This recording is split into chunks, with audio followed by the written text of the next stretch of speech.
Hello and welcome to the podcast where you can have a seat on your love, the Big Half and Half Rewatch podcast featuring myself, Barrett, And Miles. where we rewatch and dissect the UPN sitcom Half and Half.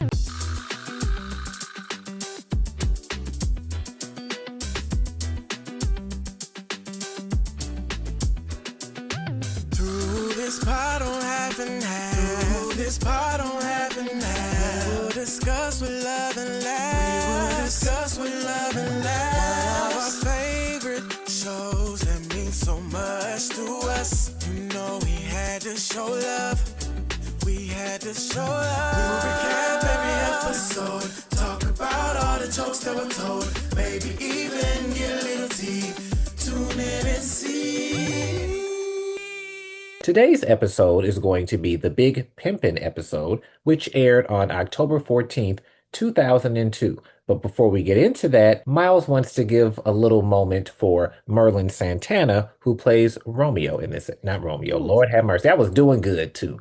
He plays Dante. We know him as Romeo from the Steve Harvey show, which ended right before this show. Yeah, man. I gotta just we gotta have a good long moment for Merlin, man. Give him his flowers. Like his career was cut off too young. He was way too young when he was violently murdered due to some complete and utter nonsense that I don't even want to get into. But out here in LA, he was shot. But his career was just so spectacular. He had done so many things at such a young age. Like you said, we know him as Romeo from Steve Harvey show, which is also constantly being mentioned on here because so many the same people cycle in from the same shows because there were just so many shows. But Merlin was constantly working since he was little. Something that I didn't know that I learned doing my homework for this episode was that I believe was the original Jamal Jenkins on Ghost Rider. So all my super nerds out there who watch Ghost Rider, I looked it up and that was his first credit. But we know Jamal is not the Merlin, the Jamal that we know. So I assume he played him in a pilot that we never saw. That's just my guess. But his first credit on IMDb is as Jamal Jenkins on Ghost Rider, which is wild. Wow. So that would have been a completely different Ghost Rider. Ghost Rider is one of my favorite shows of all time, by the way. So that was very interesting. But also shout out to the Jamal Jenkins we know, Sheldon Turnipseed.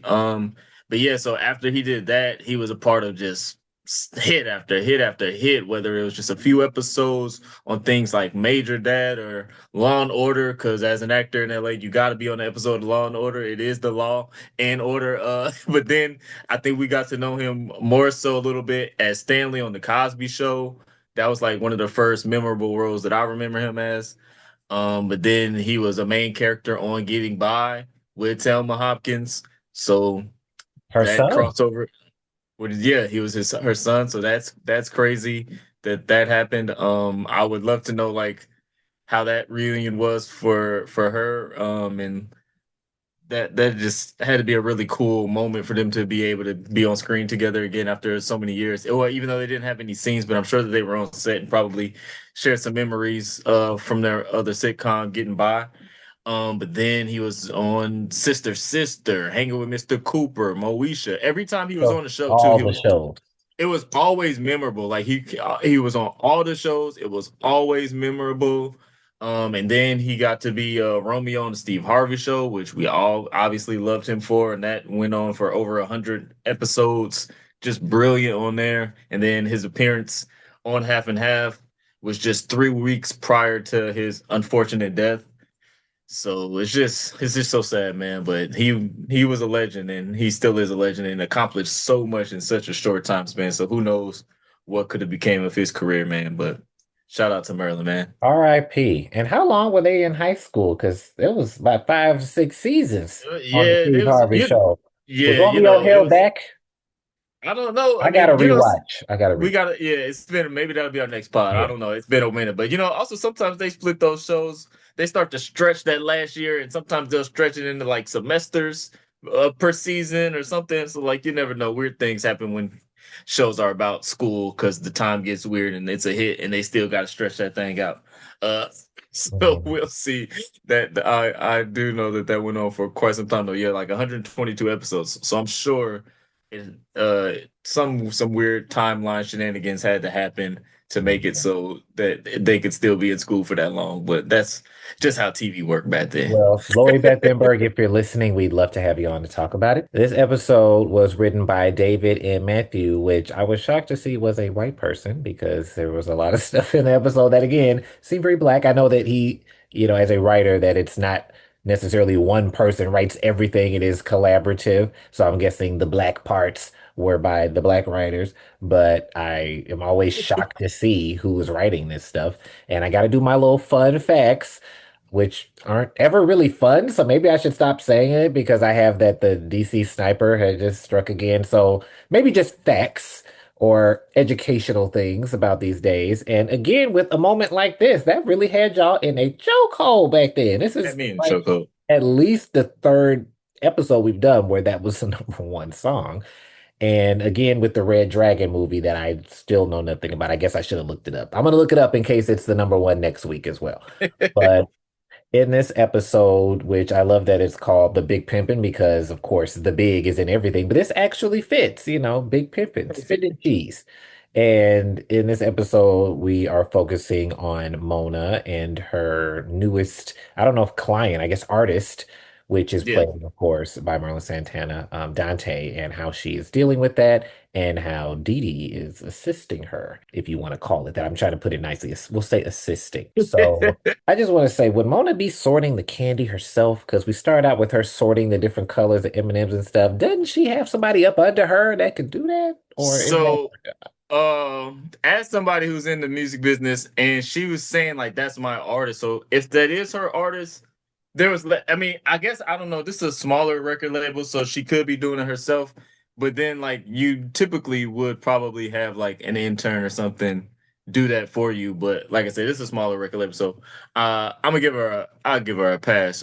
Before we dive into the play by play, should I do my little recap rap? of course? All right, let's see, let's see. It's a little bit longer, so I'll try to remember the tune I had in my mind when I made this up.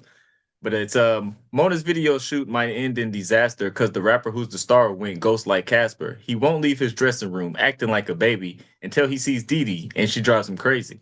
Then he kind of acts right, but only if Dee Dee is right by his side. Mona doesn't know if Dee Dee's being used, but she also isn't quite sure what she should do. Where will it all go? I don't know. Listen up as we talk about the rest of the show. All right. Well, I am curious as someone who is not in the music industry, but the industry. Have you encountered any crazy demands like I have to have only blue M&Ms or anything from somebody you've had on set? It's so funny because that's like always a thing. I feel like, or like a topic of discussion about like divas, like or uh artists that are difficult to deal with. Is always like, oh, they only like blue M and M's or this, and this, and it's like I know those people exist, but I've been lucky and blessed to at least not to have to deal with any of them. But I do know, I mean, even if it's not anything as particular as that, artists are just very eccentric and their minds work in a certain way. And I also, as an artist, like get it to an extent, but there are just certain things that you may need or in your environment to help you function.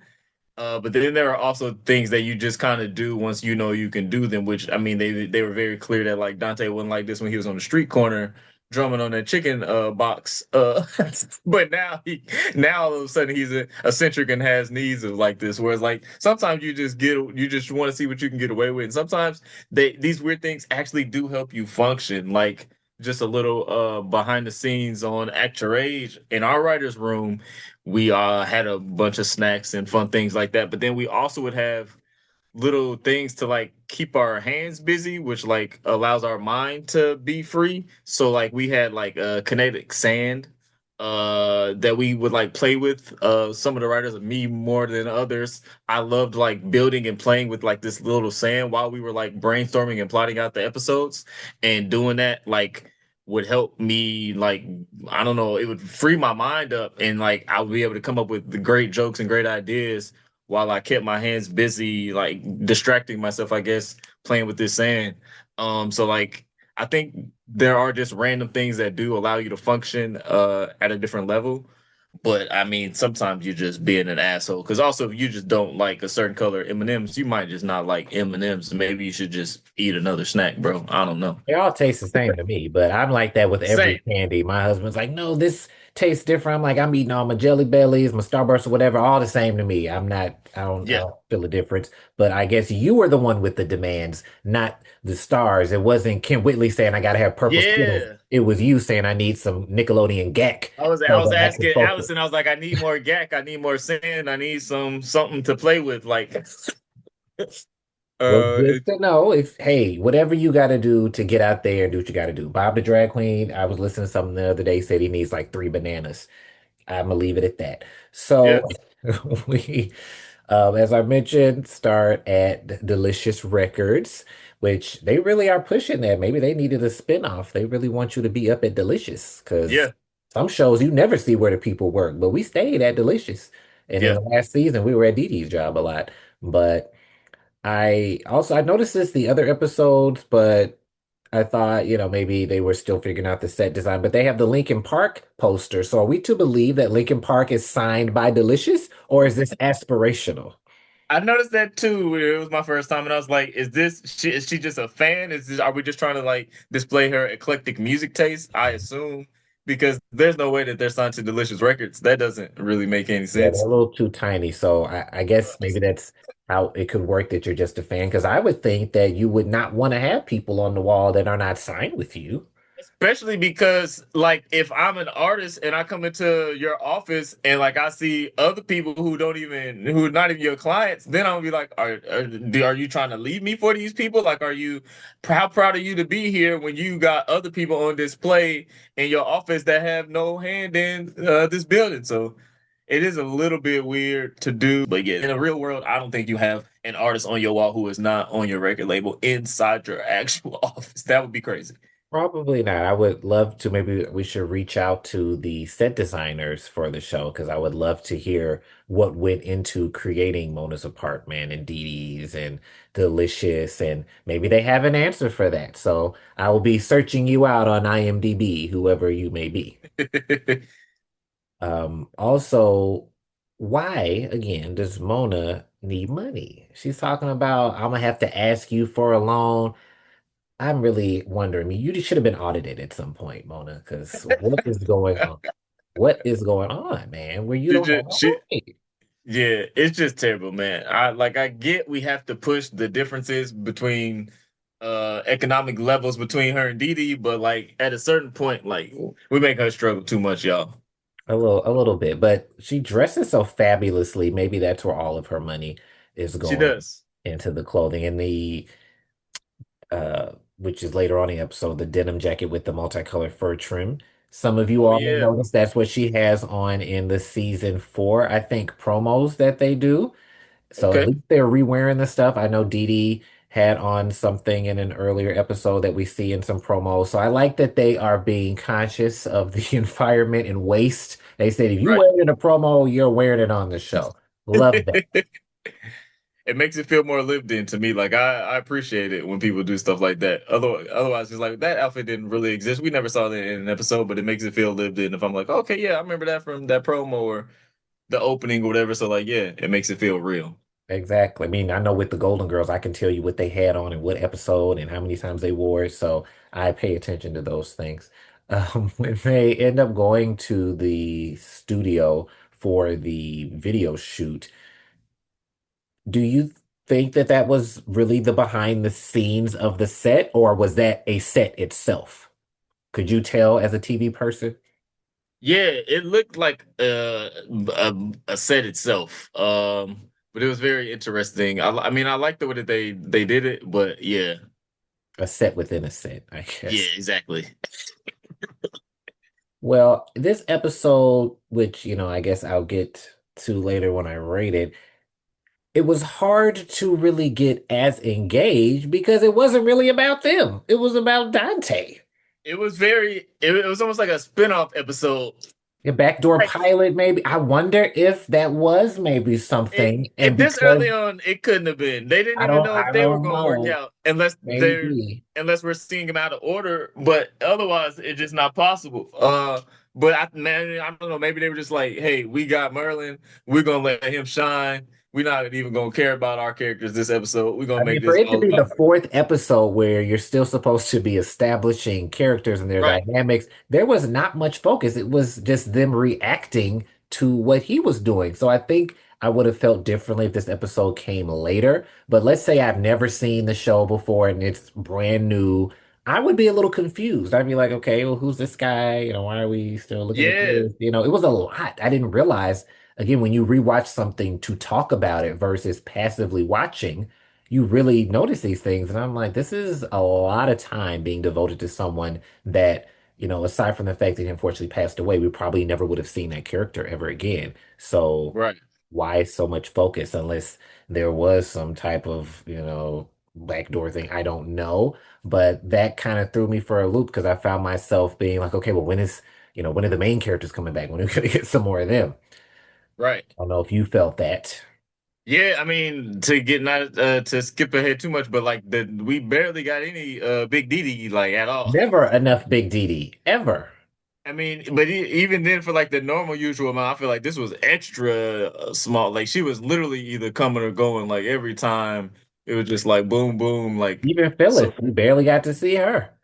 yeah. Same for her. Like she was in, she was out. Like we. So yeah. I mean, I get it though. I mean, you got, but the thing is too. Like when they were writing this as a writer, I know they probably may have wanted him, but they probably didn't know who they were going to get, and they still focused the episode all around the guest star, which, like you said, especially in a sitcom, typically this early on, you would be very afraid to do because who knows if we saw the first three episodes, you know? So like back then, if you missed it, you missed it. So like maybe I saw one episode or two, or maybe this was my first episode, and now I'm thinking this is the damn Merlin Santana show. Like Basically. And we so, really did not get a lot of focus on the relationship dynamics because up till now they've really been going over that over and over again and explaining their history. And they didn't yeah. really do that. And if I didn't know any better, I would have thought that they had a fine relationship because they really didn't do that whole tug of war in the way that they typically have done. It really was like they're just, besties or whatever. So I'm wondering if this maybe was going to be further down the line and maybe they moved it up. I don't know. But I just felt like, okay, yes, we made progress and we've been doing well, but now we're at this point where she just comes in the apartment and you're hanging out. And I don't know, it just felt, I don't want to say weird, but it felt a little off and maybe and disconnected from the previous episodes. And perhaps because they have done such a great job of carrying the story from episode to episode to where they don't seem standalone. Maybe that's why this felt jarring because it is more of a standalone. Yeah, I agree. I mean, I do like I don't want to jump too far ahead, but the end and how it concluded, and there was like some subtlety Mhm. to where they were in their relationship, and I think that they exhibited some growth, and there were some signs where like we clearly saw like, oh, she's shocked that she's thinking about this, thinking about her sister like this, or wanting to help her interject like this, and she's catching herself off guard because we know that they aren't as tight as they end up being and where they end up going. So they do subtly do some things, and especially and even strongly towards the end, but it's all like at the end, and none of it is at the top. And we also have another UPN person pop up, the security guard, bodyguard, Rufus, you all might also know as Maya's cousin Ronnie from Girlfriends, who is the hairdresser, which this is a totally different vibe than what we're used to seeing him as the like stereotypical flamboyant gay hairdresser. Mhm. And with the shows being on at the same time and on the same night, I am surprised that they would use him because, back in the day anyway, I know they would often be like, oh, people are going to get confused. Like they didn't want Mary Tyler Moore for Mary Richards to be divorced because they said people would think that she left, Laura left Rob Petrie from the Dick Van Dyke Show. I guess people were not smart enough to know it was different people. So it's weird that they would have him on there. They might have well just had him play Ronnie. I know they did a lot of crossovers and stuff back then, but Yeah, I'm always surprised. I forget that he's in that episode. I forget the actor's name, but shout out to him for getting double duty. I guess he was feeling like Yvette Wilson when she was on Moesha and the Park at the same I, time. I'm a pause and give Lamar his flowers in a second because I also big fan. But before we got to that scene, like you mentioned real quickly, we got like a quick moment of Dee Dee bursting through Mona's door, and like first of all, everybody just be busting through the door. Yeah, I Like like that. it's insane how everybody has a Kool-Aid Man entrance and just bust through all the doors. I could not imagine being in my home and anybody, I don't care who it is, just walking into my apartment. Like I I would be used to. appalled. It feels very college. Like that's the vibes I had when I was in high school and college, where it was just like a free for all welcome thing. But like as a grown adult, it feels very wild. Like ain't no telling what could have been going on in these apartments, and like everybody's just busting on in. It's pretty crazy. Yeah, my But yeah, so she doormat says go away, by the way, in real life. My doormat says go away. So maybe that's why it doesn't happen to me. maybe. I used to have an open door policy, but after a certain age, you got to cut that off. I think 25 is like the hard limit. So she should have cut that off on her birthday last episode, Yeah. but she didn't. So Dee Dee comes in and she's super excited, talking about how she had her favorite day in law school. And then while she's mentioning that, all the great things that happened to her throughout the day, she also mentioned that her power suit fit like butter. And Spencer had to take a little look, and while he was looking at it, he was mouthing butter. And it was Nasty. Nasty. it, always, but it was real funny. So then she asked Mona and Spencer what they got going on, and they let her know that they're prepping for Dante's video shoot. She immediately jumps in. She's like, "Oh, I'm a big fan of Chocolate Inferno, his CD that came out. She can't wait to. She would love to go to the video shoot." Which also, first of all, Chocolate Inferno reminded me of, and I didn't check the timeline, but of R&B singer who will not be named, who had an album called The Chocolate Factory, and I was Yeah, wondering yeah. if that was like a play on that I was around trying the to same. think of who the real life version of Dante would have been, and that's He probably is bald. He's smooth. So he sings. He's sexual, very sexual songs, and then the album is called Chocolate Inferno. yikes. So I mean, that was my guess, is it was an homage to the man who believed he can fly. Mm. But we don't know for sure. But anyway, she's a fan. And so she wanted to go to the video shoot, but then like Mona was like, "Nah, it's serious business. I can't have you at the video shoot or whatever." And then she was like, "Speaking of serious business, Spencer, did you get that heated toilet seat that he asked you to get?" And Spencer was like, "Yeah, I got it and I tested it, and it was nice, real nice." He gonna work that nice in. He is going to work that in. That was the first time that I remember it wasn't used for like a sexual thing. I So mean, it might have been. I don't know. With this heated toilet seat, also you never true, know. also true. I don't know what that man got going on, but I thought that was funny. I also thought it was the second episode in a row where he makes a weird joke about toilet seats. Last episode, he was very excited. He mentioned he got to try someone's bidet. He was like, they got Oh, two yeah. toilets, a bidet and something else. And so, like, and in this episode, he's very excited about this heated toilet seat. So I was like, Come on, what's Spencer. with this weird man infatuation with Yeah. toilets?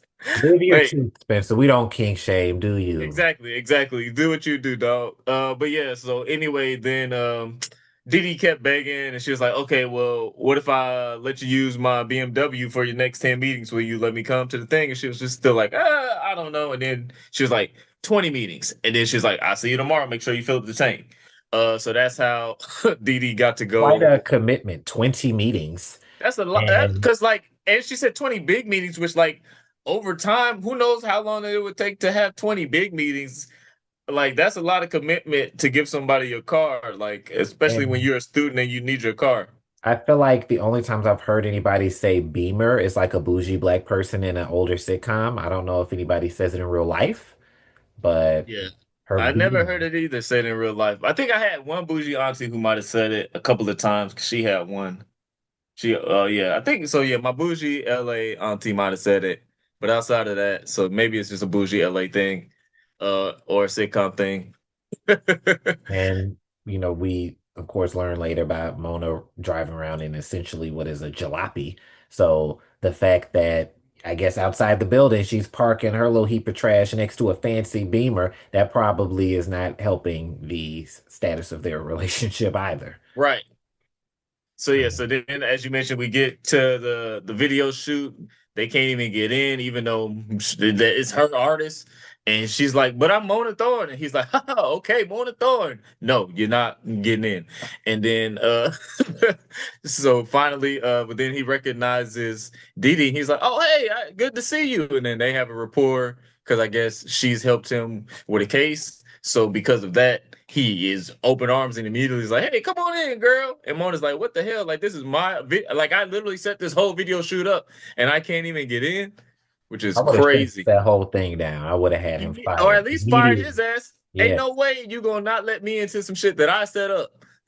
And she said it was a restaurant opening with J-Lo. It's interesting, one, that J-Lo is still semi-relevant all this time later, but the way that she has kind of her career's gone in pop culture. Were she to reference J-Lo today, it would probably be as a dig or a joke. I don't think it would be as a, oh, she's the hot, celebrity or whatever. So that's interesting how things can change within that time frame. Yes, she's still out, but a lot of times she's the punchline now. You probably wouldn't say J-Lo, you probably say Beyonce or something like that. So it was nice to see that for a moment she was not the butt of a lot of jokes. I guess that probably would have been around the time that she was with what's his face. So maybe that's part of it. Maybe. Mm. That's a good question. But yeah, time is funny like that. But I mean, I'm still a J Lo fan, but yeah, the tide has turned on her a little bit in A pop little bit. culture. So it would be interesting to see how that went. But yeah, to mention, I said I was gonna go back to giving Lamont Johnson his flowers because as you mentioned, he was in Girlfriends, but like he was also just like that guy who popped up in everything back then. Like he was always the bully usually, except for on Girlfriends where he was able to do something very different. But outside of that, like he popped up in every sitcom to bully somebody at some point. He was in everything from Who's the Boss? Rock. We know him mostly, first of all, as from Class Act with Kid and Play. That was like his big claim to fame. But then, like I said, he was actually in an episode of Family Matters, and I'm pretty sure he bullied somebody at Rachel's place. I, Yeah. so like A lot of he was in, reunions today. yeah, so like a lot of crossover, a lot of reunions. Like I said, he was in Waiting to Exhale, In the House, The Bold and Beautiful. He was also in the Steve Harvey Show. Speaking of, Oh, so yeah, like he was in like one or two episodes of the Steve Harvey Show. I'm sure again, probably bullying somebody, and he was in an episode of Living Single. So we wow. got the Yvette connection going on. So it's He was basically also like five actors then in it Hollywood, was a and they just few like rotate again, just like there's every like time. 20 staples of like people who like were in 1 to 5 episodes of every show you watched, and he was one of those guys. Like I said, then he was on Jamie Foxx, The Wayans Brothers, My Wife and Kids, and then when he was in Girlfriends, as you mentioned. And the last thing I remember seeing him in was a show called Grace and Frankie that I loved. Who So was he yeah, on Grace and Frankie? I just have to like look that. again, he was only in like 1 or 2 episodes. But like again, he was that dude. So like shout out to Lamont, man. What's up, Lamont? If you're listening, come tell us what it was like to be the bodyguard. Yes. So anyway, so yeah, so finally, because of the rapport that he has with Dee Dee, that he finally lets Mona in as well, and then they both get on inside to the video shoot. Which was an interesting setup. It was very reminiscent of that time. And on one hand, I'm like, that's all they got is a couple little chairs and stuff. But I guess that is what they would do. They didn't necessarily always need to have it as elaborate as you might see now. The only difference, you might see the videos that look like they were shot inside of a cheese grater with all the little silver and The Hype everything with the Williams. jingles.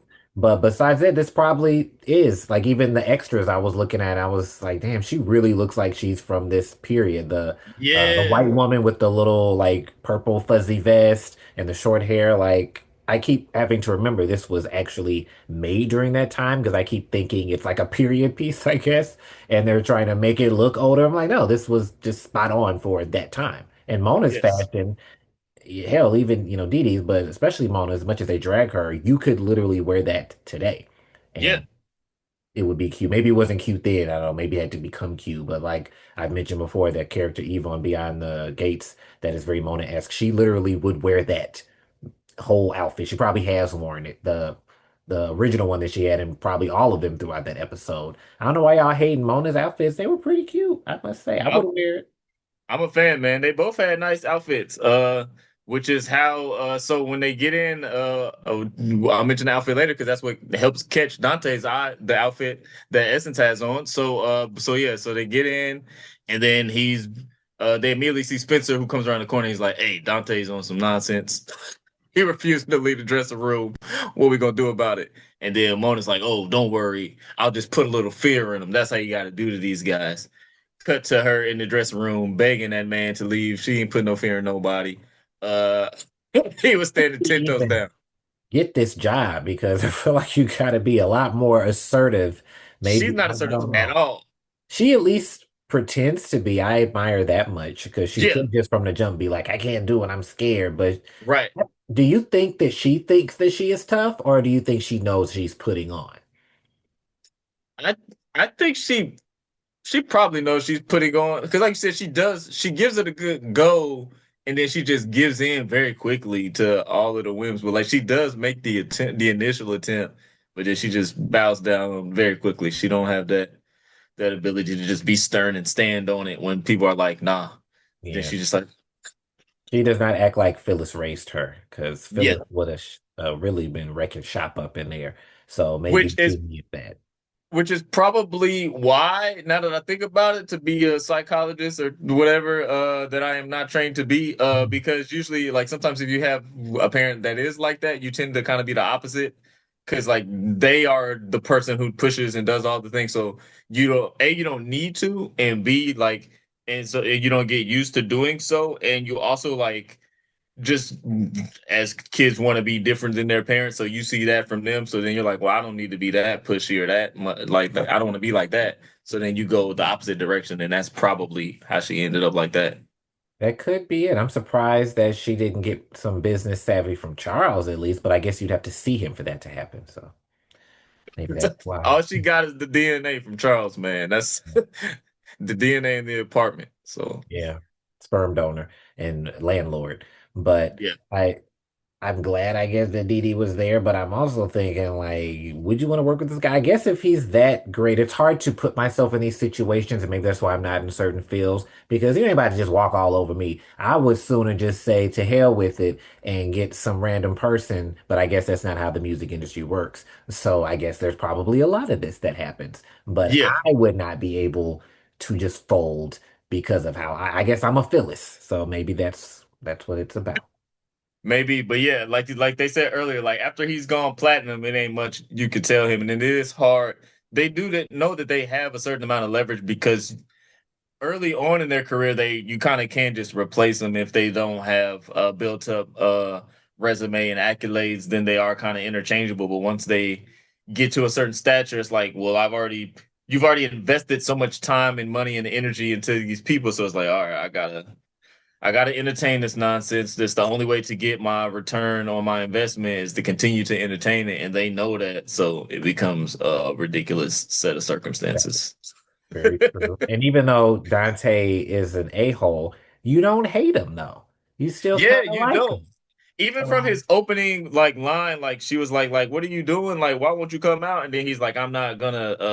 Oh, he was like, the director's a hack. The concept is tired, and the song is weak." And she's like, "But you approved the director. You gave us the concept, and you wrote the song." He was like, "Okay, well, the song is actually genius. You right, but the rest of it is trash, and I'm not gonna like sacrifice my artistic integrity for this." And it's like even in that small moment where like anybody else or in another circumstance that would have been like this asshole, but like I was like, that's pretty funny. And you're right. Okay, I I'm think on board for this guy. his little smirk that he does a lot, I think maybe that wins you over because he's like, come Yeah. on, man, he's Yeah, never that's what it like is. aggressive or like loud and angry. He was kind of just like, hey, I'm the shit. So, I don't give a He fuck. was so like lackadaisical and like chill. So yeah, I think that's what it was. It wasn't like an aggressive and annoying like asshole behavior. It was just like whatever. Like, come on, yeah. So like I think that's exactly what it is. I feel like if someone else had played him, that it wouldn't have had that same spin. I feel like they probably initially intended for him to be that a-hole because he's a hot singer, so it doesn't matter. But I think Right. Merlin's charm kind of just made the character have a different layer, which ended up, I believe, helping the character and helping the audience. Because if he was a super big a-hole and the whole episode's about him, it would have been harder to want to watch it. So I'm glad that he was able to make it a little easier. And plus, Dee Dee liked him, so I guess that counts for something. Right, I agree, and I think that may be his secret too, because he in a lot of his roles, even as Romeo, like if played by another person or looked at another way, he'd be an asshole. Like he's very arrogant, like treats women like whatever. But like because of how he does it, there's a subtlety and like a charm and like yeah, like a daisical like certain vibe that is like okay, I'm on board for this dude's nonsense, even though I know he's being ridiculous, but like Exactly. I'm gonna allow him to be ridiculous. You're gonna let him do his thing, but I how did you like the song? Do you feel like Have a Seat on Your Love is a song that you would listen to, or did it seem like something that was just written for a TV show to be kind of corny? I mean, the title is obviously like comical or whatever, but at the same time, like the actual track and the rhythm of the beat and shit, I was like, oh, this is actually like not a bad song. Yeah. Like I could definitely see this song like being a real song. Like as ridiculous as the title was, it was a good song. Yeah, Very, especially a song made for TV. I was like, that's good. a little something to it. I was like, Sheree, I like the beat, but Yeah. I would like to see a full, cover of it. I'm wondering, was that him singing? Did he sing? Was he a I singer? was wondering about that too, because the voice was close, but like I couldn't tell for sure. I had no knowledge of him singing in anything Yeah, but it previously. sounded like it was him. So I'm like, maybe he did. If it wasn't, they did a very good voice match because it definitely sounded like it was him. I listened, like I played the little section back a couple of times trying to figure it out, and I couldn't like put my hand on it 110%, but it did sound like him. So whether it was him or not, whoever did do it, they did a good job, and whoever found the guy who sounded like him, if it's not him, they did a good job as well because I was convinced. They did. And I don't know how different a TV set is from a music video, but did y'all just have random people sitting right up there in the front talking loud and walking in front of the camera on actor That part A? I mean, so that part was crazy, but also not too unrealistic. Like, I mean, the actual like strangers and stuff, it's a lot, but like you do Mhm. sets are busy, so sometimes there are, especially like if you're a friend of the person whose set it is, like she was, like you could, and or if it's your set in general, you kind of do have the leeway to go whatever and do whatever, and like you might be talking to, again, if it is your set, you wouldn't want to be ruining the Yeah. takes by talking all out, but you would have the ability to be that close and to do so because it is your set. So And I can see Spencer and Mona, but Dee Dee literally walked in front of the camera to go talk to them and then walked back. And then when he yeah, just that part pulled was wild. her into the scene, I'm like, I know it's your song and you're this, male diva, but is that how that works? Do people just pop up into the video? Maybe. I don't know. Yeah, you wouldn't just walk on like she did. That part was a little extra, but I mean, he was completely infatuated. So yeah, after he went to the set solely because Dee Dee said, "I'm gonna be on the set," so he said, "Okay, I'm gonna leave my dressing room. I'm gonna go to the set." And then when he got to the set, even while he was shooting the video and all the other women were surrounding him, he's still like making eyes and like kissy faces and stuff at her, and like you could tell, like I guess she felt like she could do whatever she wanted because hey, I got this man out of the dressing room. If it wasn't for me, he'd still be in there, and y'all be wasting y'all whole day and all y'all time. So I'm gonna do what I want to do. Is I guess how she felt. Yeah, I mean, I don't know if I were a rising star in the law field, if I would be backing that thing up in a music video like that. I don't know if that's a good look as a future lawyer, but she didn't seem to have any reservations. And I was thinking, like, I'm shocked that Dee Dee would do this. Of course, what we find out later makes me wonder like, not is that okay, do you, but like, would Dee Dee be okay with that knowing what she knows? Or are we just thinking maybe because she's younger? Because no matter who you are, what field you are, if you're trying to make a name for yourself as a professional, unless it's as a dancer, I don't think most people would want to do that. But if Dee Dee is 22, then that could have a part of it, or the fact that she was hiding his secret. I don't know if you went as deep into that as I did, but I was really trying to gauge whether I felt like that's something Dee Dee would really do when she was like really dancing and getting in there. Because this is in the video potentially. Which is definitely in the video, as far as I'm concerned, like she Mhm. became like the lead actress. She was the video vixen in Right. full video So vixen mode at a I certain point.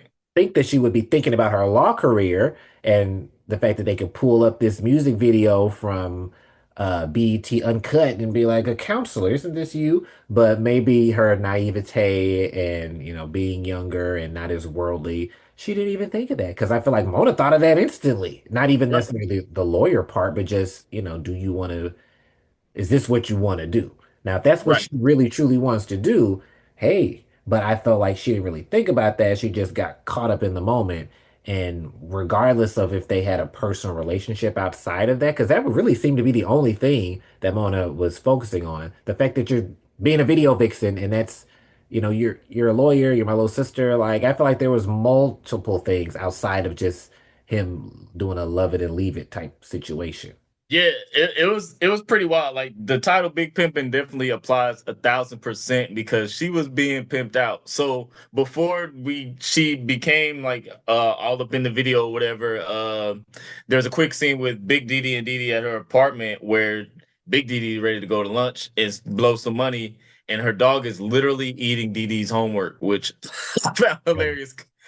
I've, I think only one time in college I had a dog and my dog literally ate my homework. And it's the worst thing because like it's not a believable excuse because TV writers have blown it to smithereens. So you can't be like my dog ate my homework, but sometimes it actually happens. I So didn't know. I did not know that that could really happen. especially if you get like a small dog or a puppy or something, like they don't give a damn. So like the dog was literally eating Dee Dee's homework. So she was like, "Can we do this later? Like I can't go to lunch with you, mom. Like I'm trying to study," and she was real into her studies. But then so her mom was like, "All right, I'm gonna leave." And then on her way out the door, she said something which is not a joke you'd probably make today, but she was like, oh, by the way, try to get up and move a little bit while you study. Remember, Dee Dee, a pear-shaped lawyer is an unmarried lawyer." And I'll that give was you a wild comment to tell your daughter on the way out the door. that. I mean, I also love the was there a head attached to that hair because she was showing the wigs. That's such a wild thing, but Big Diddy's so out there, you never know. I Yeah, don't know if I mean, I guess she wouldn't be going to the beauty supply. And just because right. I'm used to doing a podcast where most of the listeners are white, I was about to explain what a beauty supply store is. But if you're listening to this, you probably know. So I guess you might just have a little loose wig and an unmarked bag and you walking around with it. Yeah. Perhaps.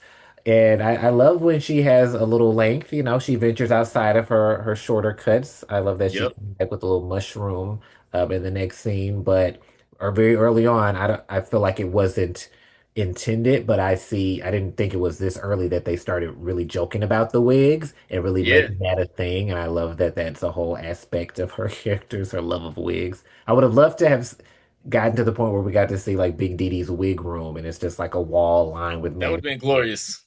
That would have been glorious. Maybe in the reboot, but Right.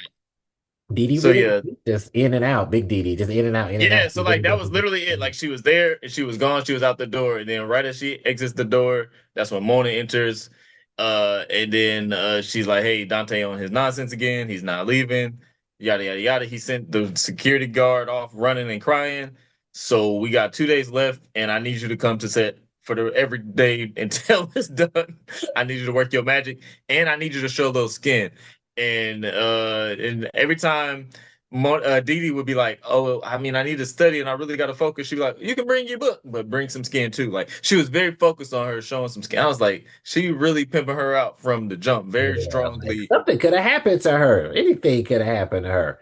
And I feel like we see this a lot between the two of them that they're very selfish. If there's Yeah, something that they need or they want, they will do anything and don't care how it affects the other one until, of course, the, sappy resolution at the end. yep. But is your career that important to you? There will be more artists. Are you going to do this every time? Or if he had more albums, would you keep doing that?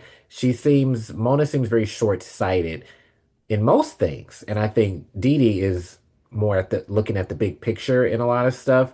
And I think Mona just is like, okay, well, in a heightened sense of what is the word I'm looking for? Not panic, not Anxiety. not alertness, hyper, what is it? Hyper vigilant, I think. And Oh she's yeah, just yeah, always just like, oh my God, just always in a state of panic. Yeah. and she just acts based on what is happening right in that moment. And maybe I'll be proven wrong later on, but I feel like Big Dee Dee, not Big Dee, Dee Dee does not do that as much as Mona does. And maybe that is playing to how they grew up because maybe I, there was scarcity and things like that.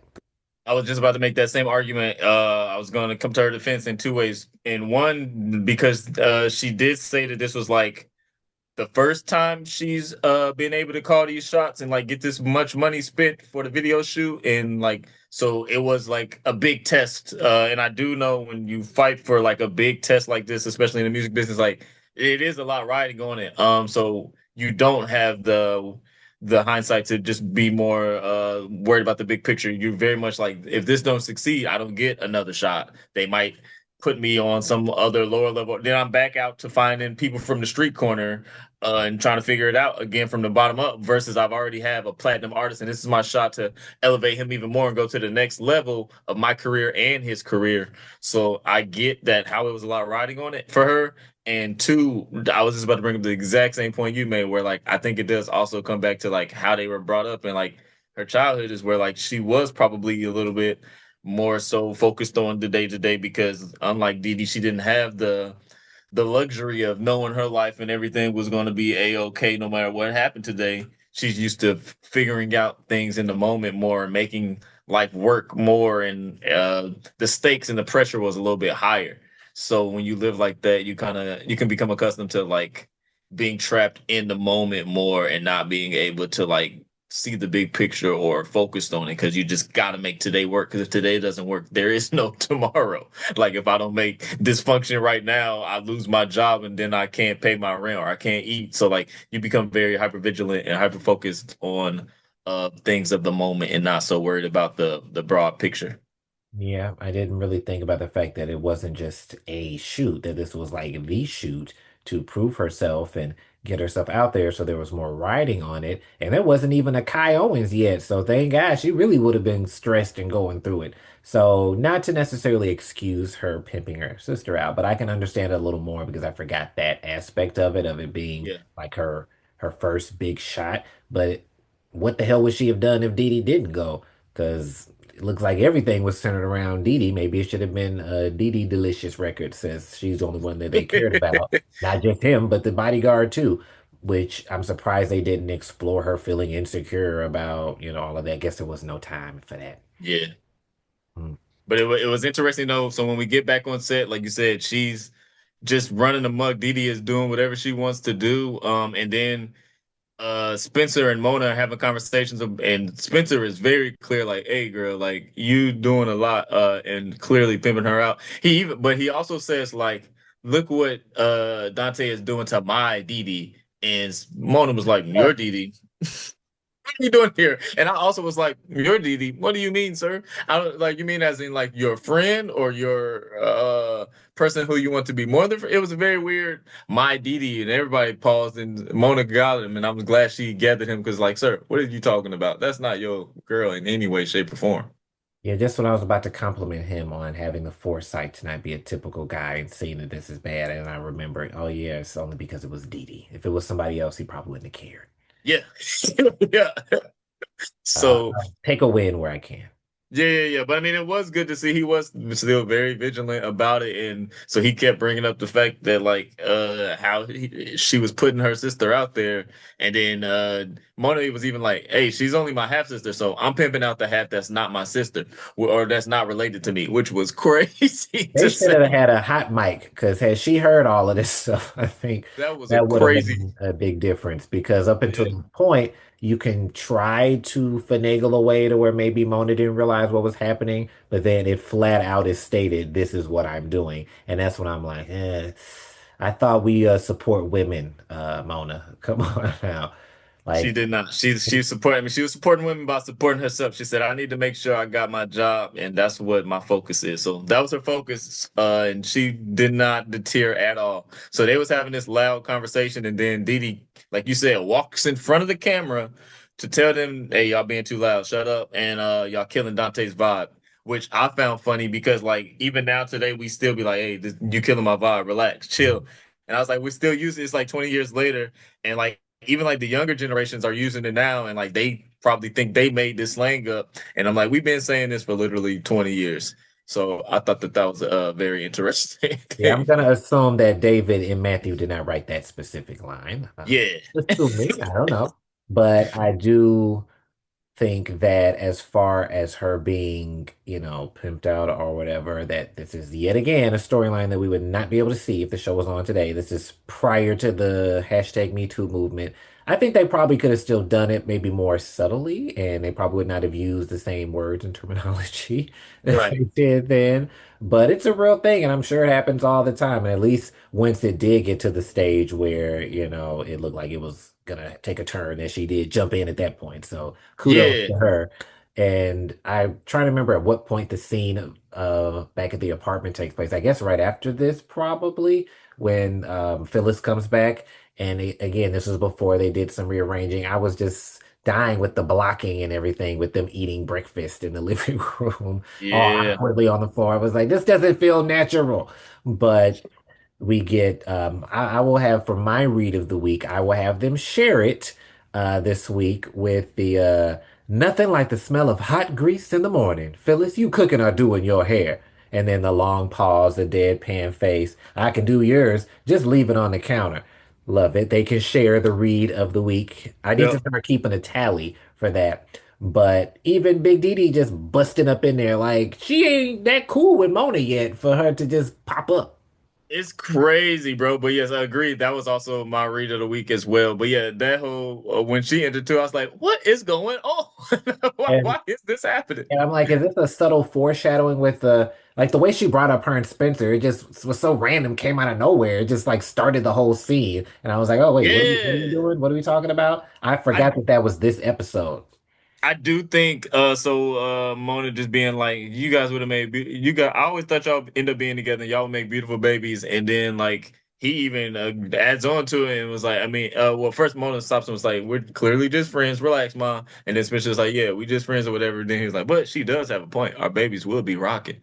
And like it was very out of context of the moment. Like, So okay. it definitely felt like the writers were just like, oh, we gotta set this up and we gotta get this in here because it didn't really have too much to do with the moment. Especially because prior to that, right before they left the video shoot, is when that they had a conversation about Dee Dee was gonna go on a trip with Dante, and so when she came over there, Dee Dee was like, "Hey, we're going on a trip after the video shoot." So right when you thought, "Oh, okay, this will be over after the video shoot," she was like, "No, it won't be because we're about to go on a trip." And then Spencer was like, "You know what happens when people go on trips? Like you gotta have sex with the person."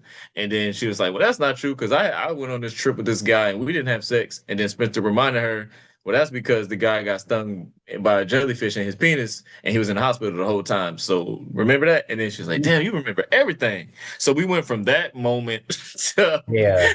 then that conversation to them having a conversation about how beautiful their babies would be and how Phyllis wishes that they would got together so they could have had pretty kids.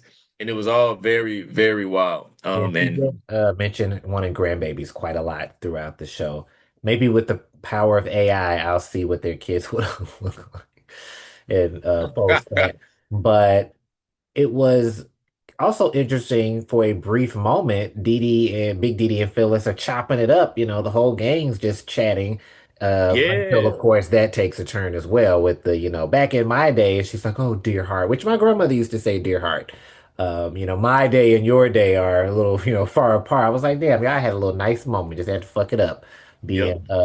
being mean. And I need to go back and look because I always forget that Spencer, says he's closing his eyes. I don't notice that, but then when he says something, so I want to go back and look to see if you can see that he is closing his eyes, trying not to look Mm, at Big Dee Dee, which I'm trying to think, is there ever a point where Spencer and Big Dee Dee have any type of real bond or interaction? And not really, they don't really progress as a duo throughout the yeah, show at any point, which maybe they don't need to, but they are around each other a lot. It would have been interesting to see some stories with just her. And I think maybe if Adam hadn't been added, then maybe we would have seen more Spencer and Big Dee Dee. Hell, I don't even think Big Dee Dee ever got to go to Delicious.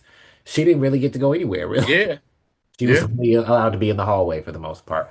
But that was a cute little scene. And I appreciate her approach because I think she could have approached Mona far differently and maybe Yeah. still been justified, but she didn't really blame her the way she might in other instances that we see later on. And then, referring to, there's plenty of other loves that she could be sitting on. Now, that aspect, I was confused because I thought she was more so upset about the raunchiness and everything, but it sounds like she just didn't want her to be with him. But he's got money, and isn't that all she cares about? I was confused too because I was like, I mean, and it's not even that raunchy. That's like, it, what Yeah. are we doing? That's no more raunchier than the songs I think that they have made a reference to, or like "Let's Get It On" or something. It's like those other songs are just, if not more, raunchy of a certain time. So like, "A Seat on My Love" is a very like metaphor, playful I thing that mean, actually is a respectable thing to say and well, I do. could Like, see my bougie mother being very appalled, saying that's too suggestive. So maybe, but Big Dee Dee really couldn't handle WAP. So if she thought that was too much, I that's I'm don't like, know. what are we doing here, guys? This is a, I mean, I get it, but it's a nice little metaphor. It is like overt, but like at the same time, there's a lot where this ain't back that ass up. Like he's not saying vulgar things, at least to the part of the song we were able to hear. Yeah, maybe we So missed all of that. But I would think that she would just be glad that she was with somebody that can whisk her off to Cancun. And I find it hard to believe she never been to Cancun. Okay. But yeah, maybe both she went both to of those Punta things I Cana. find. Yeah, I agree. I definitely was like, he's got money, he's a success. Like, isn't this all the things that you want your daughter to be with a rich, And successful couldn't man? she afford that herself or just have her daddy sitting there? Like she just seems like, ooh, he's taking me to Cancun. Like, I mean, I guess. Maybe it's just the idea of a man taking you. It's not so much that she couldn't do it on her own, but being whisked off. I mean, ain't no man ever took me to Cancun, but I did get to go to Pepe's once, and that was decent. So I'll live Yeah, vicariously through I Dee Dee. I definitely think it's just the idea of like the gift of it all. Sometimes things are just better when you don't have to ask and somebody just presents something to you and then it becomes a magical thing. That is true. So hopefully my husband is listening because I've never been to Cancun either. But, just putting that out there. And we do, after that, we don't see Phyllis and Dee Dee ever, Big Dee Dee ever again throughout the episode. They just vanish. But we, But yeah, she at least convinces her like maybe I am tripping a little bit and I need to go have a talk with my little sister. And she says the words little sister and she even catches herself off guard. yeah, This is the moment that I mentioned earlier. I'm like, okay, they did play into the fact that like they aren't that close yet. Cause when she catches herself being like, all right, let me go have a talk with my little sister. And then she's like, whoa, did I just say little sister? I guess I do have a conscience and it's starting to get to me. So like we can see that they aren't that close, but like the transitioning is happening to where like now they are getting closer and starting to share certain things, and she does have a legit concern for her safety and well-being. And Mona's outfit in that scene, very 2002, with the Yeah, jeans under the little skirt. I loved Man, it. take me back. I get so Yep. nostalgic watching this show. Like even Yep. looking at the CD player they had in Dante's room. I never even seen some shit like that where it's stuck up on the wall like that. Oh But just yeah. that whole style, like I hate to sound old, they don't make them like they used to. But just everything was so different It back was. then. So I always appreciated taking me back, but it also doesn't feel dated. So maybe that's that whole thing where millennials feel like the year 2000 was 2 years ago or whatever. So maybe that's why it doesn't feel old, but it Right. still takes me back. But I'm glad that they were able to make Mona realize that. However, I think Mona should have been able to realize that on her own. And Spencer had been trying to tell her that the whole damn time. It was crazy. If I was, I'm surprised this is Spencer being a good friend because I'm not that good of a friend. I would have been like, so now you hear it? I've been telling you this whole thing, this the same stuff the whole Right. time. I would have been on my Phyllis. You know what I told you? I tell you what I told you. But Right. I guess, he is a nice guy. He never wants to try to one up somebody or make somebody feel bad. Maybe he is that balance because the other characters are so much like that. So he has to be the Right. nice guy, the fall guy. And maybe if they didn't cast Spencer, which I would love to know when we have Yvette Lee Bowser on here, maybe she could tell us if they envision Spencer like that physically, because Right. he is on paper kind of a loser. But then when you see him, he's this nice built guy, dresses well and everything.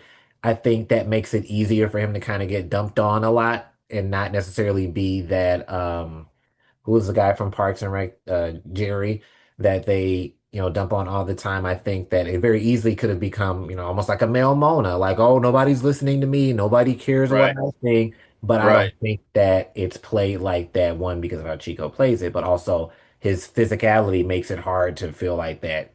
Yeah. It comes off like he's intentionally pulling back just to be nice and not just being Yep. run over, which I can appreciate. And hopefully Mona appreciated it as well. Completely agree. Fits.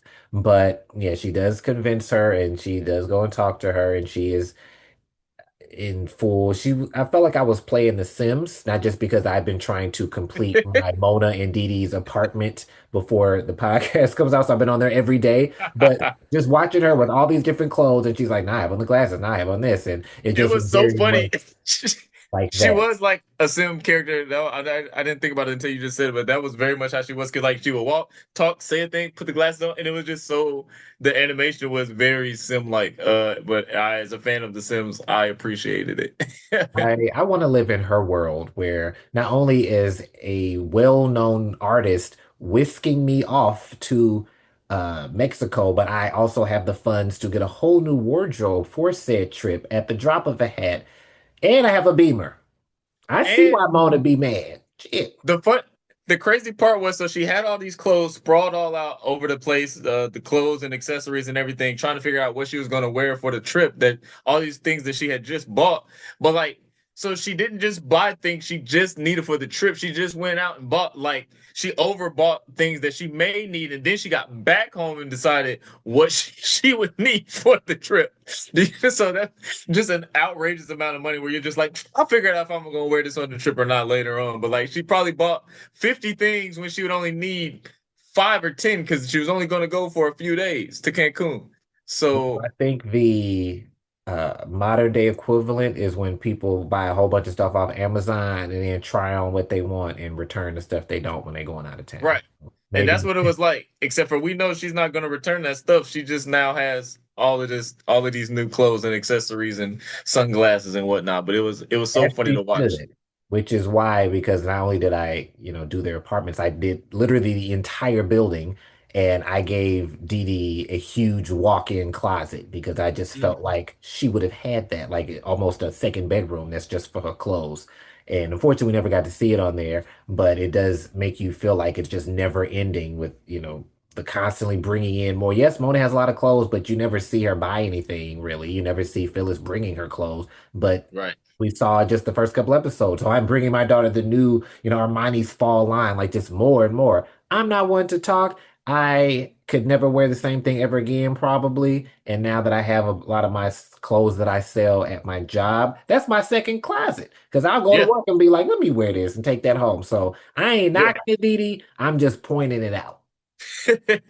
That's It all. was it was fun to watch. It was also funny too because they aren't that haven't been that close previously. So for Mona to bust into Dee Dee's apartment and to say, "I forbid you to go," she was like, "Forbid," and even she was like, Dee Dee was like, "Girl, what? She Get didn't out even of say here!" that But it in was mind. She's like, okay, yeah, anyway. yeah, and then they kept going back and forth until she finally did get her to listen. But then she also like went too far because she was saying like she was basically saying she was not her sister was naive. She was saying Dee Dee like didn't understand how the real world works and like you're being naive about this. And then she was like, "Girl, what? I don't know how what works, and then I don't know how the world works." And then she's like, "You can get out of here." And then when she leaves, she's walking out the door. And then after she escorts her to the door, she says, "I know how one thing works." And then she's like, "What?" And then she says, "The door," and bam, slams the door in her face. Uh, which was perfect timing. And I love a little back and forth bit like that. And I think since Big Diddy's only allowed 5 lines a show, she didn't really get to explore this. But I think it also could have had another. I just thought about this spin similar to, we'll just call it the Felicia Rashad show, where Vanessa was on the locomotion. And at the end of Claire's ranch, she's like, I will not have it. She'll be, off in LA calling me on her remote phone. Hi, mom, babe, let's do lunch. And I could also see that being an aspect that maybe wasn't explored of you're going to throw away your law career because you're going to be with this guy. Yes, you'll be rich, but you'll be, one of those Right. people of, oh, hi, mom, let's do lunch, blah, blah, blah, and detached from, the person you've been, the things you've been doing because you're so busy trying to live this life with this guy. That could also be a part of it because yes, Big Dee Dee likes luxury and glamour and money, but she likes class Yeah. and she likes, a certain I don't want to say level of money, but certain people with money and then other people with money, she sees the difference in what she wants Yeah. from her daughter, and she doesn't want her to just be rich to be rich.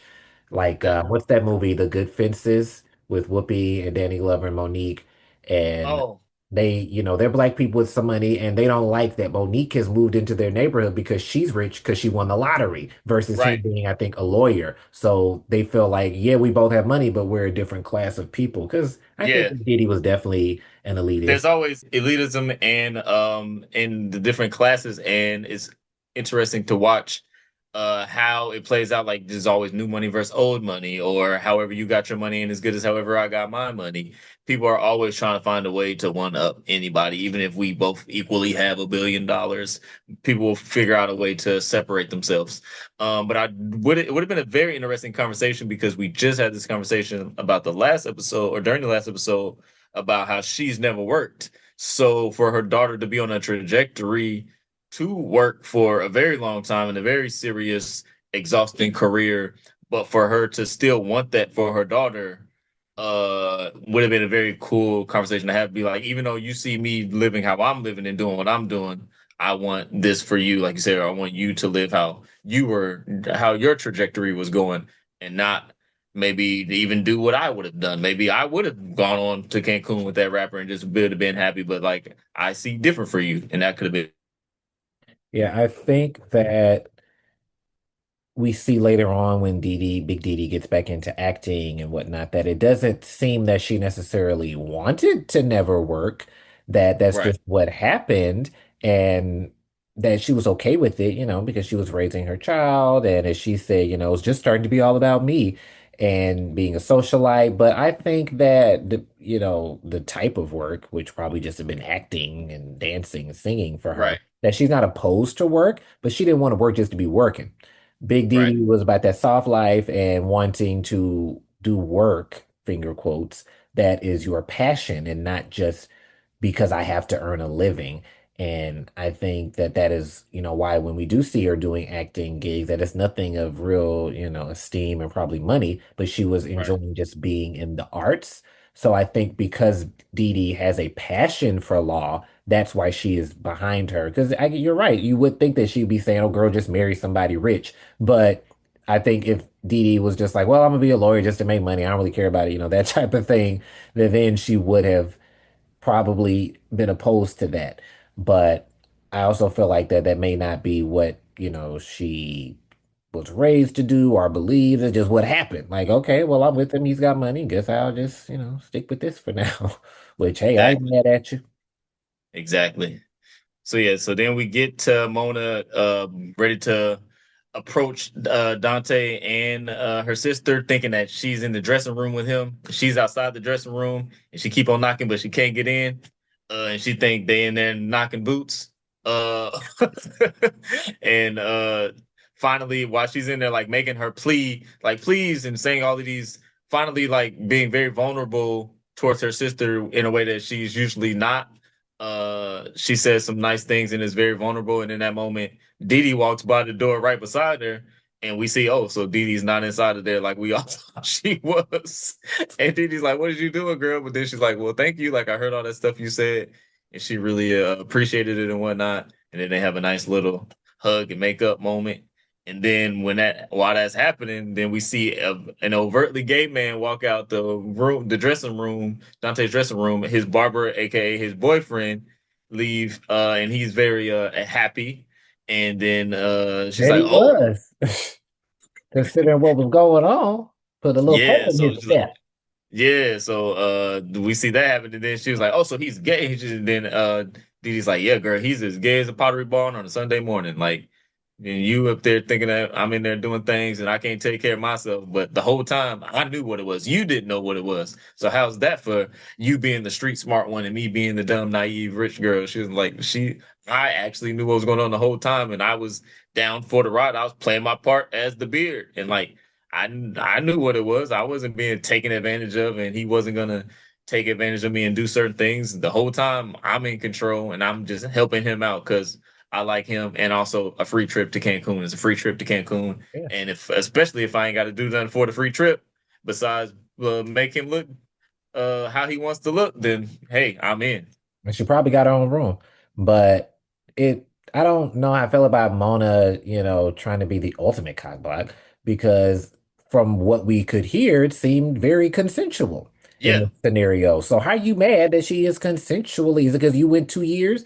I mean, let her get some. But I think that I don't know why I always forget. I'm sure I've seen this many times of how it ended, but they did a good job of not making it too much of a mockery. They did have a little couple things in there, bitch slapped over Moulin Rouge or whatever. But for 2002, they did a Yeah. good job because usually they really would make it a farce whenever a gay person is mentioned. So I'll give Yeah. them their little kudos and shout out to Merlin for not being afraid to play that role and Yeah. not feeling no type of way as a black man. And I don't, Especially coming off of being Romeo, like he could have been yeah. very self-conscious, like he was the ultimate player and womanizer. So like he could have very much been like, "Oh no, I'm not trying to take that turn in my role." And like I don't want people to look at me no different than how they've been looking at me because he's always been the macho, bravado, cool guy who gets all the girls. So yeah, that was very cool of him to be like, "Yeah, that's a good It role." was Shit. a, creative little spin because you really do think Dee Dee just doesn't know any better.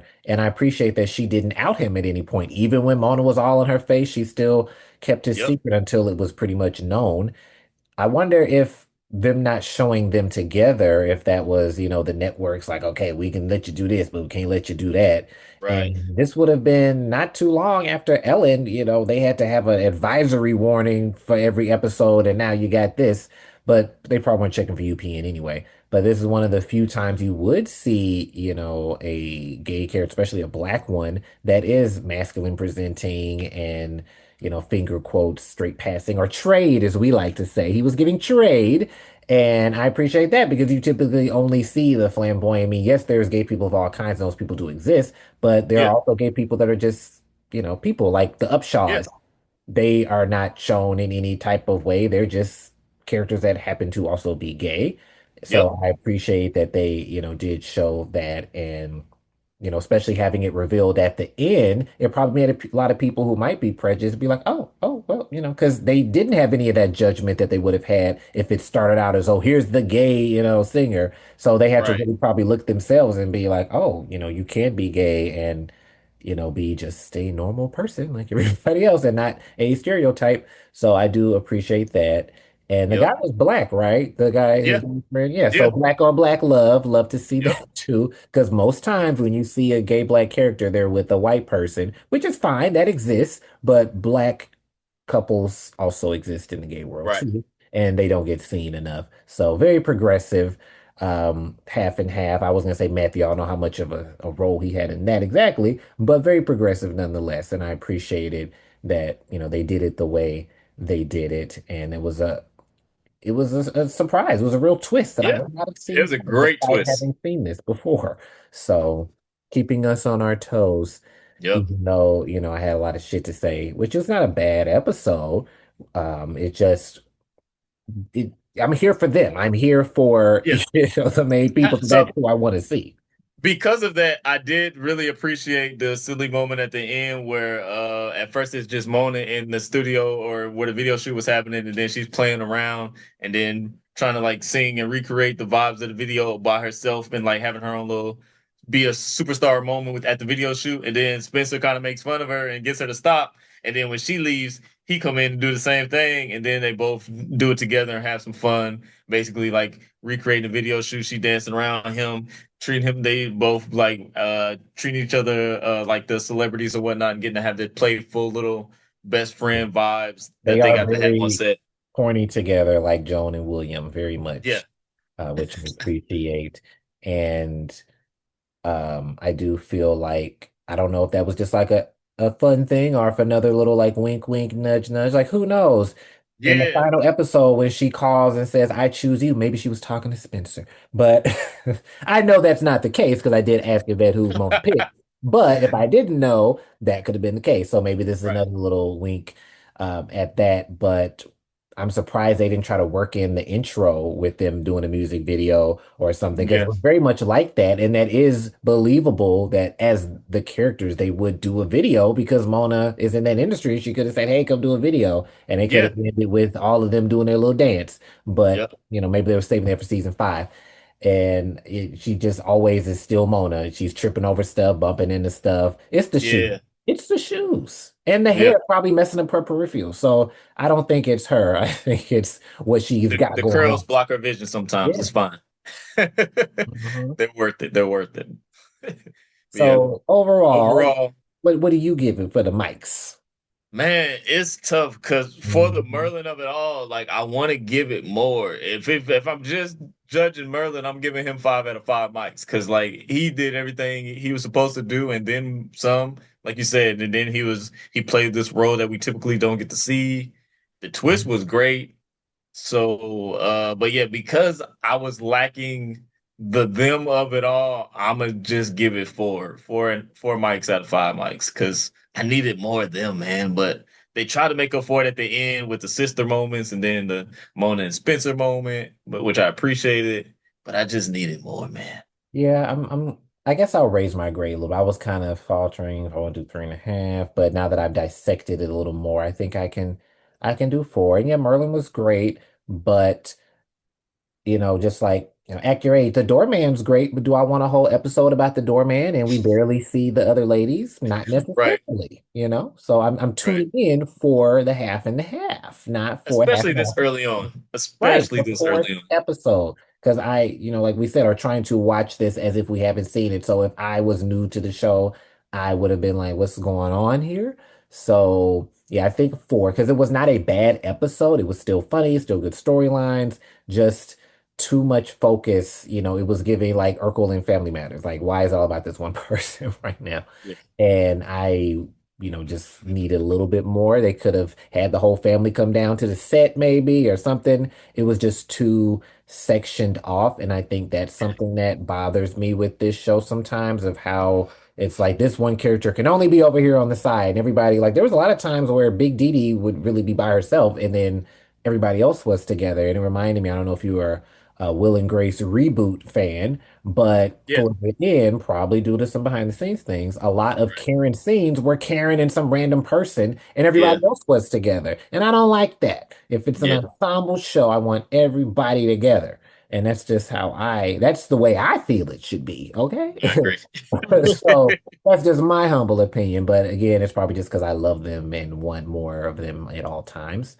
But yeah, I think 4 is decent. Sorry, Matthew, nothing personal, but it was a little much, a little Yeah, much on Dante. And that's just how I feel. I'm with you, man. I completely agree. I don't apologize. Well, that's that, unless you have anything extra. I don't think I do. I don't know when this will air, but I did today record a little podcast, not a little very big podcast, but a little episode because I was in it of Out on the Lanai, hosted by H. Allen Scott and Carrie Doherty, who you might know, she was a writer on the show Schooled, which is a spinoff of The Goldbergs. And H. Allen, from a lot of stuff. He does interviews with Newsweek, he does Drag and Sadie Pines. And I got to talk about this podcast. And his podcast is about the Golden Girls. And I decided to pick an episode where Blanche is not getting along with her sister in honor of this episode. So make sure you go and check that out because it will be out by the time this comes out. Love And as always, reach out to us if you have any questions, comments, concerns. You want to, send a clip or something about how you feel or something you want us to talk about the show, people you want to see on the show. And you it. can find us on Instagram, which you're going to hear on the outro, but you're going to hear it again now because you might cut it off before the outro comes. The Instagram is at the Big Half and Half Pod, and the email address is the Big Half and Half Pod at gmail.com. You can follow me at So Good We Named It on all social media.